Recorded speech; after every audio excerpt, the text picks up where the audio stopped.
감사합니다. 서로 보시면서 인사 한번 했으면 좋겠습니다. 엉덩이가 참 따뜻하니 좋습니다. 서로 인사 한번 하시죠. 네.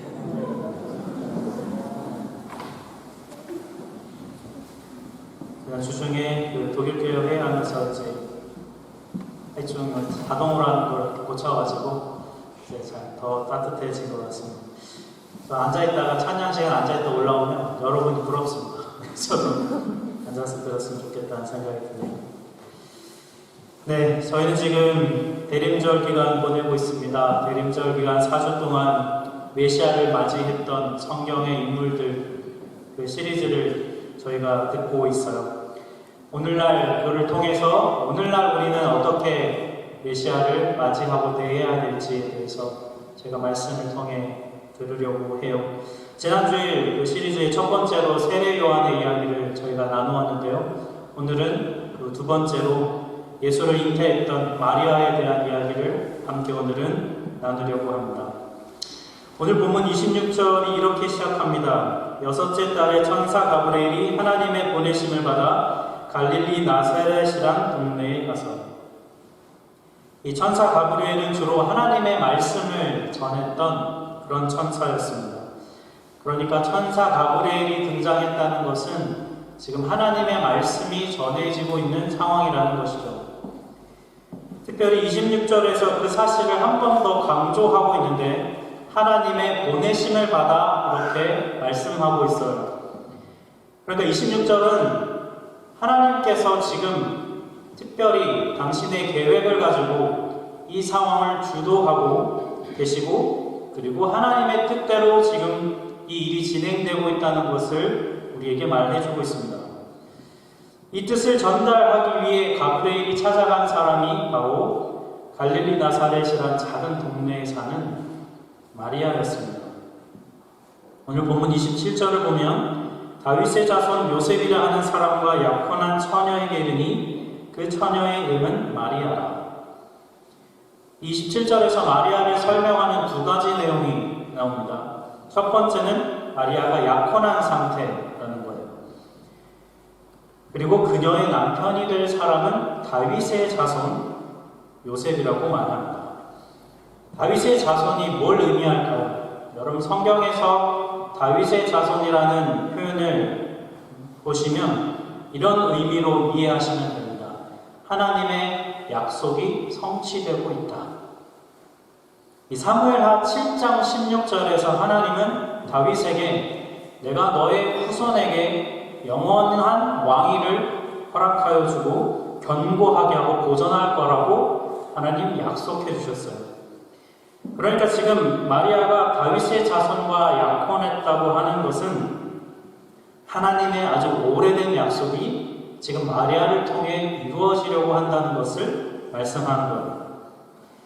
즉 마리아를 통해서 이제 태어날 아기는 그냥 아기가 아니라 다윗의 자손으로서 하나님의 약속을 성취할 인물이라는 합법적인 그런 인물이라고 지금 성경은 우리에게 넌지시 얘기해주고 있는 거예요. 그리고 마리아에 대한 두 번째 설명은 뭐냐면 이 마리아가 처녀라는 것입니다. 27절과 29절에 총 3번에 걸쳐서 강조하고 설명하고 있는데요. 이 내용은 우리가 사도신경에서도 늘 고백하죠. 동정녀 마리아에게서 나시고라고 표현하죠. 아직 남자와 잠자리를 한 번도 가져본 적이 없다라고 하는 뜻인데요. 성경에서 이 마리아의 임신이 남자에 의해서가 아니라 온전히 성령에 의해서 되었다는 것을 강조하기 위해서 성경은 계속해서 마리아에게 처녀라고 말하고 있어요. 특히나 이게 지금 마리아가 처한 상황과도 굉장히 연관이 깊은데요. 마리아는 지금 요셉과 약혼한 사이이지 않습니까? 그러니까 유대 풍습에 따르면 결혼 1년 전에 서로 약혼 증서를 주고 받았다고 해요. 그러니까 오늘날로 따지면은 굳이 얘기하면 혼인신고를 먼저 한 거예요. 그리고 1년 뒤에 정말 결혼식이 진행되는 겁니다. 약혼 증서를 주고받았다는 것은 법적으로 이미 부부라는 것을 인정하는 것과 똑같았어요. 대체로 이 당시에 남자들이 몇 살쯤 약혼했을까요?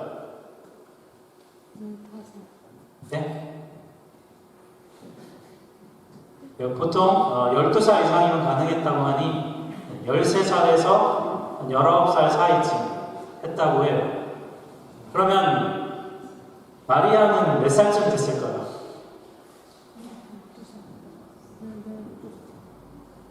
남자보다는 조금 어리게 했던 것 같아요. 보통 남자들이 13세부터 가능했지만 한 15세, 16세 그 이상 해서 한 것 같고요.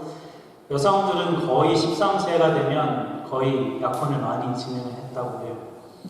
그러니까 이제 청소년부 나이, 제 딸내미 딱 나이 때 약혼을 했다는 거죠. 참 어이가 없죠. 이 기간에 약혼을 하면 1년간 같이 사는 게 아니라 각자 부모의 집에서 1년 동안 머무릅니다. 이 시간 동안에 신랑이 될 남자는 신부를 데려올 준비를 열심히 하고요. 또 신부는 남편이 자기를 데리러 올 걸 기다리면서 정결하게 기간을 보냈던 그런 유대 풍습이 있었다는 거예요. 그러니까 정리를 해보면 약혼을 했다는 거는 같이 살지 않을 뿐이지 법적으로 부부가 똑같다라고 생각을 하면 되는 거예요. 그렇기 때문에 지금 성경이 약혼했다라는 이 표현을 쓰는 이유는 마리아가 지금 아직 요셉과 동침하기 전이기 때문에 요셉으로부터 임신할 가능성이 없다는 것을 지금 설명하는 것입니다. 성경이 이것처럼 이렇게 마리아의 상황에 대해서 세부적으로 설명을 하고 있는 이유는 지금 마리아에게 일어나고 있는 앞으로 이제 일어날 일이 전적으로 하나님의 능력으로 이루어지고 있다는 것을 강조하는 것이죠. 이어지는 내용을 보면 1장 28절에서 이렇게 말씀합니다. 가브리엘이 마리아에게 이렇게 말해요. 은혜를 받은 자여 평안할지어다. 주께서 너와 함께 하시도다. 이 당시 마리아의 입장에서 보면 굉장히 갑작스러운 방문이기 때문에 놀랄 수밖에 없지 않겠습니까? 그런데 더 놀라운 건 뭐냐면 그 가브리엘이 와서 하는 말이 더 놀라운 거예요. 뭐라고 얘기하냐면 은혜를 받은 자여라고 얘기하는 거예요. 이 은혜를 받은 자라는 이 말을 불가타 성경, 그러니까 헬라어를 라틴어로 번역한 성경에서는 이걸 뭐라고 해석을 했었냐면 은혜를 주는 자여 이렇게 했어요. 은혜를 끼칠 수 있는 자요. 그래서 가톨릭에서는 마리아 숭배 사상이 신학적으로 많이 발전할 수밖에 없었죠. 마리아가 은혜를 끼칠 수 있는 존재이기 때문에. 하지만 헬라어 원문의 의미를 정확하게 번역을 해보면 그 뉘앙스를 살려서 해석해보면 이런 말이 됩니다. 마리아여, 내가 하나님께 특별한 은총을 입었다. 이렇게 해석이 돼요. 가브리엘의 이 말이 마리아에게 전해지자 마리아가 29절처럼 반응해요. 뭐라고 반응하냐면 처녀가 그 말을 듣고 놀라 이런 인사가 어찌함인가 생각합니다. 마리아는 왜 나한테 이런 인사가 전해지고 있는지 놀랐다는 거예요. 당시 사람들의 인식을 보죠. 갈릴리 나사렛 촌구석에 있는 이제 갓 13살쯤 된 것으로 추정이 되는 한 가난한 약혼녀, 한 여인에게, 한 소녀에게 하나님의 특별한, 하나님의 아주 특별한, 남들에게 임하지 않는 은총이 임했다라고 그 얘기를 들으면 그 당시 사람들은 뭐라고 반응했을까요? 말도 안 되는 상황이라고 얘기했을 겁니다. 29절을 보면 마리아 자신도 본인 스스로도 그렇게 생각했던 것 같아요. 이런 인사가 어찌함인가 라는 이 말은 어떻게 나한테 이런 일이 일어날 수 있는가 하는 그 생각을 표현하는 말이죠. 마리아는요, 한 번도 이런 교육을 받아본 적이 없어요. 부모님이 앉혀놓고 마리아 언젠가 천사가 나타나면 너한테 이런 인사를 들으면 네가 어떻게 반응해야 된다라는 양육을 받아본 적이 없어요. 왜냐하면 그런 일이 일어날 거라고는 생각조차 해볼 수 없기 때문입니다. 상상할 수 없는 일이 지금 벌어지고 있다는 거예요. 마리아는 그런 특별한 존재가 아니었기 때문이죠. 그럼 마리아에게 가브리엘이 30절에 한 번 더 똑같은 메시지를 전해요. 마리아여 무서워하지 말라. 네가 하나님께 은혜를 입었느니라. 가브리엘이 이렇게 자꾸 마리아한테 네가 은혜를 입었다, 너가 특별한 은총을 입었다라고 강조하는 이유가 뭘까요? 오늘 본문 31절에 나오는 이유인데요. 31절은 같이 한 목소리로 읽겠습니다. 보라, 내가 잉태하여 아들을 낳으리니 그 이름을 예수라. 이 마리아가 메시아이신 예수를 잉태할 것이기 때문에 가브리엘이 자꾸 이 얘기를 한 거죠. 예수라는 이름의 뜻이 무슨 뜻입니까? 여호와가 구원하신다. 여호와는 구원이시다. 이런 의미를 갖고 있죠. 구약 성경에 나오는 인물인 여호수아 또 같은 뜻을 갖고 있죠. 예수아라는 뜻이죠. 당시에 굉장히 흔하게 많이 쓰이던 이름입니다. 많이 썼어요. 오늘날로 따지면 교회 가면 꼭 있는 이름. 김은혜, 박은혜, 이은혜 뭐 이런 느낌. 근데 제가 그러고 보니까 저희 교회는 은혜라는 이름을 가진 분이 없어요. 그죠? 있나요? 없죠? 빨리 은혜가 오셔야 되는데 네, 누군가 오시면 환영해야 됩니다. 아, 네. 혜은이세요. 네. 지금 이 성경을 읽는 우리는 마리아가 잉태했던 그 예수가 우리를 위해 십자가에서 죽고 부활한 인물이라는 걸 너무 잘 알기 때문에 이 내용을 읽어도 사실 박진감이 좀 덜해요. 사실 이 내용을 딱 읽으면 박진감보다는 어쩌면 오늘날의 관점에서 보면 질문이 더 떠올라요. 마리아가 정말로 은혜를 입은 걸까? 마리아가 은혜를 입은 것이 맞는가? 이런 질문이 떠올라요. 당시에도 마리아에게 어쩌면 반가운 소식이 아니었을 확률이 높습니다. 왜냐하면 마리아가 어떤 상태냐면 아까 말씀드린 대로 약혼 상태, 그러니까 법적으로 부부인 상태예요. 이 상태에서 마리아가 요셉이 아닌 다른 남자로부터 임신을 하게 되면 이거는 간음죄에 해당이 되죠. 처형감입니다. 관습상. 그런데 또 정말 은혜를 입었다고 말할 수 있을까요? 메시아를 이 땅에 태어나게 하는 그 자체로는 그냥 그 자체만 놓고 보면 마리아에게는 굉장한 큰 기쁜 소식이고 영광스러운 일임에는 틀림없습니다. 그럼 생각해 보시겠습니다. 여러분의 자녀를 한번 떠올려 보세요. 여러분의 자녀가 지구를 구할 인물이 된다고 생각해 보세요. 여러분의 자녀가 나라를 구할 영웅이 되고, 저희 농담으로 하죠. 전생에 나라를 구했나는데 여러분의 자녀가 나라를 구한 영웅이 된다고 생각해 얼마나 여러분 영광스러운 일입니까? 그죠? 저도 제 아들을 생각해 보면 가능한지 잘 모르겠어요. 이렇게 지구를 해치지 않으면 다행인데 구하기는커녕. 근데 그 자체만 놓고 보면 굉장히 영광스러운 일이면 틀림없잖아요. 그런데 이 아이를 임신했다는 이유만으로 가정에서 쫓겨나갈 수 있고 공동체로부터 추방당할 수 있고 그리고 심지어 죽임을 당할 수 있는 그런 상황이라면 정말 은혜를 입었다고 우리가 말할 수 있을까? 여러분이 마리아라면 어떻게 반응하시겠습니까? 약혼한 처녀로서 메시아를 잉태하게 되리라는 소식을 갑자기 들으면 우리는 어떻게 반응할까요? 제가 말씀을 준비하면서 한번 생각해 봤어요. 제가 마리아라면, 잘 매칭은 안 되지만, 제가 마리아라면 난 어떻게 반응했을까? 저는 이렇게 대답했을 것 같아요. 알겠는데 너무 갑작스럽네요. 저한테 기도할 시간을 좀 주세요. 아마 이랬을 것 같아요. 하나님의 뜻이 선포되는데 기도할 시간 좀 주세요. 라고 대답했을 것 같아요. 기도해 보겠습니다 말은 싫다는 얘기죠. 사실 생각해 보겠다는 얘기 아닙니까? 이런 반응도 나올 수 있지 않을까요? 알겠는데요. 제가 지금 약혼한 상태라서 최소한 남편 요셉한테 동의는 얻어야 되지 않을까요? 지금 제가 임신할 건데 지금 성령으로 잉태된다고 동의는 그래 남편이 해줘야 되지 않을까요?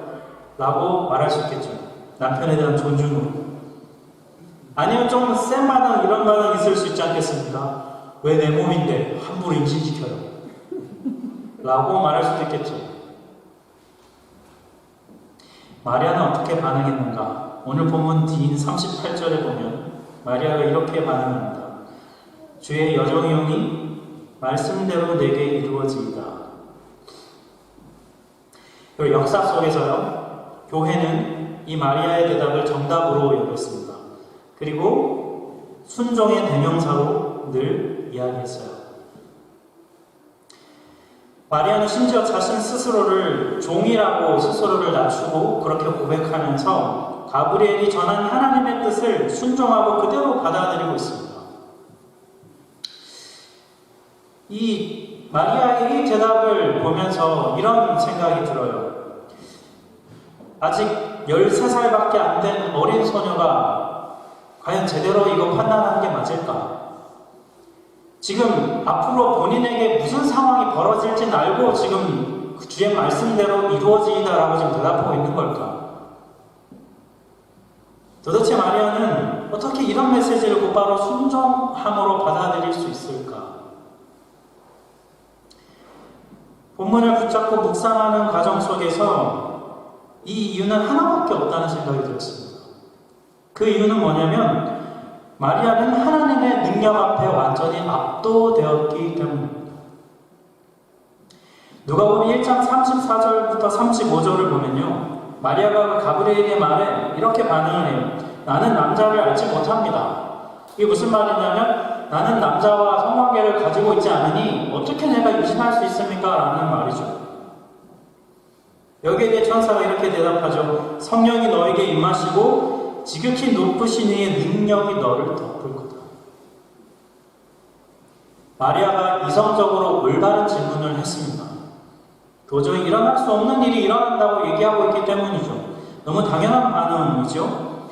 근데 그런 마리아에게 가브리엘은 다른 차원의 대답을 하고 있어요. 가브리엘의 대답은 논리적이진 않지만 다른 차원의 대답을 주고 있다는 것입니다. 그 차원의 대답은 바로 지극히 높으신 이의 능력이 너를 덮을 것이다. 마리아가 38절처럼 주의 여정이오니 주의 뜻대로 내게 이루어질 것입니다 라고 대답했던 이유는 바로 여기에 있습니다. 지극히 높으신 이의 권세와 능력이 마리아를 덮어서 그의 질문과 그의 의심과 그의 염려를 덮는 것이죠. 그래서 이렇게 대답할 수 있는 거예요. 이거 말고는 달리 설명할 수 있는 방법이 없어요. 하나님의 그 가브리엘을 통해 전해지는 큰 권세 앞에 마리아는 덮였던 것이죠. 여러분, 마리아의 순종과 결단은 분명히 멋있고 대단한 일임에는 분명합니다. 하지만 그것을 가능하게 했던 정말 중요한 이유는 마리아가 지극히 크신 능력 앞에 서 있었다는 것이죠. 함부로 거절할 수 없는 그 권세와 은총이 그녀를 덮었기 때문이에요. 나 같은 사람을 선택하셨다는 그 은총, 그것이 마리아가 순종으로 나아갈 수 있었던 중요한 이유입니다. 그리고 그 결과는 바로 기적이 일어난 거죠. 하나님이신 예수께서 사람이 되셔서 처녀의 몸에 성령으로 잉태된 결과가 나타난 것입니다. 그리고 이게 바로 우리가 흔히 말하는 복음입니다. 그러니 여러분, 복음은 기적입니다. 복음은 그 자체로서 기적입니다. 우리가 오랜 시간 들어서 너무 익숙해 있지만 복음은 그 자체로 기적입니다. 온 우주를 창조하신 하나님께서 사람이 되어서 우리 가운데 오신 것은 기적이죠. 그 하나님께서 나를 구원하시기 위해서 십자가에서 죽고 부활하셨다는 것은 여러분 기적이에요. 근데 더 놀라운 기적은 뭐냐면 바로 그 예수께서 내 안에 살아 계신다는 것입니다. 그게 기적이죠. 이런 의미로 보면요, 우리는 마리아와 지금 똑같은 상황에 놓여 있어요. 마리아는 메시아를 자신의 몸에 품었습니다. 그럼 마리아처럼 살아계신 예수님이 우리 안에 계세요. 우리는 예수를 품은 존재죠. 어떻게 여러분, 우리 같은 사람 안에 하나님이 살아계실 수 있을까? 어떻게 나 같은 사람 안에 예수님이 계실 수 있을까? 여러분, 이 진리를 대면할 때 마음에 감동이 있으신가요? 여러분, 복음을 들을 때 마리아처럼 지극히 높으신 그 능력 앞에 서는 그 느낌이 있으신가요? 주의 말씀대로 이루어지다 라고 하는 반응. 저는 오늘 본문을 준비하면서 마리아처럼 이렇게 대답하는 것이 정답이라는 것을 너무 잘 알겠는데요. 제 마음에서는 솔직하게 대답이 잘 안 나오더라고요. 저는 오히려 하나님께 따지고 있고 하나님께 오히려 질문을 더 던지고 있고 내가 임신해도 내가 성령으로 잉태하더라도 안전을 보장해달라고 요구하고 있고 내 몸의 권리를 말하고 있고 그게 지극히 높은 능력 앞에서 나의 정직한 모습이더라는 것입니다.